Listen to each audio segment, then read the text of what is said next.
Hola, ¿qué tal? Les saluda el profe de biología Bernie López. Hoy le hablaré de la etapa de la respiración celular llamada cadena respiratoria o cadena transportadora de electrones.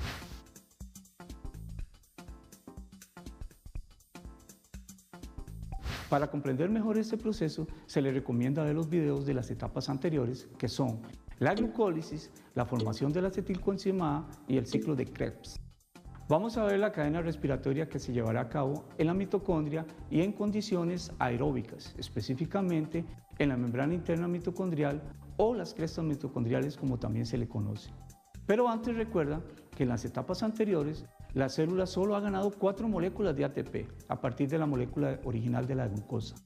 Sin embargo, ha capturado muchos electrones energéticos en la formación de 2 moléculas portadoras, el NAD y el FADH2. Recuerda que el proceso de respiración celular es un proceso donde se implica la formación de energía a partir de moléculas de ATP. Sin embargo, hasta este momento, en las 3 etapas que hemos visto anteriormente, solo se han formado 4 moléculas de ATP.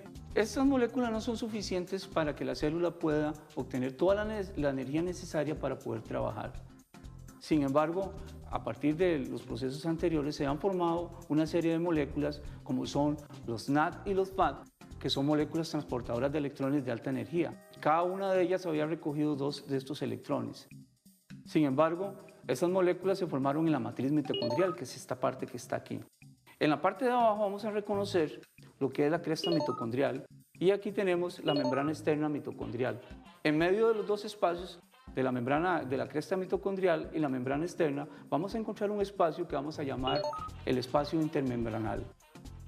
Aquí lo que va a pasar es que las moléculas de NAD van a depositar sus 2 electrones y esos 2 electrones cargados energéticamente van a hacer este recorrido. Conforme van haciendo este recorrido, se van desplazando iones de hidrógeno de la matriz mitocondrial al espacio intermembranal. Cuando hay un salto de este par de electrones a un componente nuevo, como es este, se vuelven a pasar otro par de iones de hidrógeno. Y cuando saltamos al último, sucede lo mismo. Al final, una molécula de NAD tiene la capacidad de transportar alrededor de 6 iones de hidrógeno. Las moléculas de FAD depositan sus electrones también, pero en el segundo componente de la cadena transportadora, de tal manera que van a hacer este recorrido y van a dejar sus 2 electrones aquí. También estos 2 componentes van a aportar 2 iones de hidrógeno cada uno, de tal manera que las moléculas de FAD solo tienen la posibilidad de producir 4 iones de hidrógeno. Ahora, hay un punto muy importante. Estos 2 electrones que quedaron aquí están ya agotados energéticamente hablando. Y si se quedan ahí, tienen que ser removidos para que puedan este proceso continuarse. En ese momento entra una molécula de oxígeno y se los lleva y se combina con 2 iones hidrógeno para formar una molécula de agua. Lo que tenemos en este momento es una diferencia de concentraciones de iones de hidrógeno. En esta parte, que es la matriz mitocondrial, vamos a encontrar pocos iones de hidrógeno, mientras que en el espacio intermembranal vamos a encontrar mayor concentración de ellos. Esto lo que va a originar es una gradiente de concentración, que va a hacer que se acumule energía potencial de este lado. Esa energía potencial va a ser aprovechada para que una molécula muy especial, en este caso una enzima que tenemos en este lado, que es la enzima sintetizadora de ATPs, permite el paso de estos iones de hidrógeno que tienen una energía acumulada hacia el espacio intermembranal. Entonces ellos van a recorrer este camino, van a hacer este camino y en el momento que van haciendo ese camino van soltando su energía y en ese momento entra una molécula de ADP, el adenosín difosfato, para producir una molécula de ATP. Es decir, aquí lo que vamos a ver es que por cada par de iones hidrógeno que pasan por la molécula sintetizadora de ATPs, se produce una molécula de ATP. Entonces recordemos algo. Recordemos que los NAD producían 6 iones de hidrógeno. Entonces, al pasar en pares, lo que vamos a obtener es que por cada NAT se van a producir 3 ATPs. Recordemos también que los FAT, tenemos aquí, solo tenían capacidad para producir 4 iones de hidrógeno. Y como pasan en pares por aquí, el FAT nada más tiene la posibilidad de producir 2 ATP. Para entender qué es una gradiente de concentración, vamos a tratar de explicarlo con un ejemplo muy sencillo. Aquí tenemos representados un tanque de captación de agua y aquí abajo vamos a suponer que esto es una bomba para llevar el agua hacia arriba. Esa bomba necesita de una fuente de energía. Esa fuente de energía puede ser el mismo combustible que se usa para hacerla funcionar, o si es una bomba eléctrica, la electricidad misma. Eso lo que va a hacer es que va a llevar el agua en este recorrido y aquí se va a ir almacenando. Esa agua va a alcanzar cierto nivel y además está a un poco más altura de la toma y va a adquirir lo que se llama energía potencial. Cuando esa energía se libera, se transforma en energía cinética, es decir, cuando soltamos esta agua y adquiere velocidad por la fuerza de gravedad. Esa energía tiene la particularidad de que la podemos transformar en otras fuentes de energía diferentes. Podemos meter una turbina y generar energía eléctrica y así es como realmente funcionan las gradientes de concentración, como en el caso de los electrones aportados por las moléculas de NAD. Ellos aportaron la energía que hizo pasar los iones hidrógenos de la matriz mitocondrial al espacio intermembranal. En este caso, los electrones representan la bomba de agua que proporcionó la energía para que esos iones se fueran acumulando en el espacio intermembranal. Luego, esos iones fueron acumulando energía por la gradiente de concentración que se formó ahí, y esa energía es la energía potencial, que se liberó cuando ellos fueron pasando a través de la molécula sintetizadora de ATP que vimos en el esquema anterior.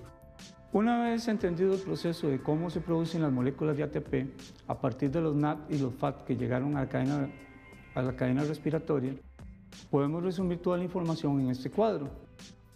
Vamos a recordar lo siguiente: en el proceso de glucólisis encontrábamos la formación de 2 ATP directamente. En la formación de acetilcoenzima A no se produce ninguno, mientras que en el ciclo de Krebs vamos a encontrar 2. Si vamos al recuento de los NAD producidos, en la glucólisis se obtenían 2.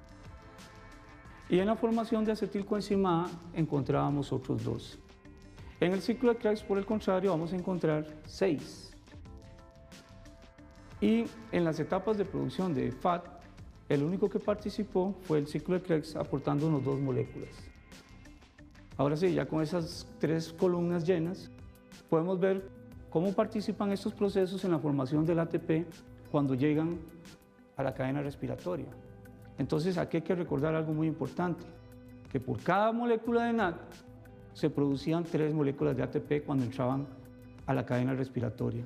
Entonces en la glucólisis tenemos 2, y si cada una de ellas produce 3 ATPs, entonces lo multiplicamos por 3, esos 2, y vamos a obtener 6 moléculas de ATP producidos por la glucólisis en la cadena respiratoria. Igualmente va a pasar con los 2 de la formación de la acetilcoenzima A, y entonces vamos a poner un 6 ahí también. En el caso del ciclo de Krebs, vamos a encontrar 6 NAD, y cada uno de ellos va a producir 3 moléculas de ATP, teniendo al final 18 ATPs producto de esos 6. Recordemos también que el ciclo de Krebs es el único proceso que produce FAT y produce 2. Entonces, vamos a multiplicar esos 2 que están ahí por 2 más, y esto nos va a dar 4 ATPs. Entonces, a partir del ciclo de Krebs se tienen 22 moléculas de ATP, productos de los FAT y los NAD que llegaron a la cadena respiratoria. Ahora, si vamos a totalizar todo el proceso, vamos a hacer un recuento de la columna de los ATPs, incluyendo esta columna que está aquí y esta, para sumar todos los ATP totales. En la glucólisis se producen 2 ATPs directos, más 6 que fueron indirectos producidos por la cadena, vamos a obtener 8 ATPs. En el caso de la formación de la acetilcoenzima A, solo tenemos 6, que son indirectos porque se produjeron en la cadena respiratoria.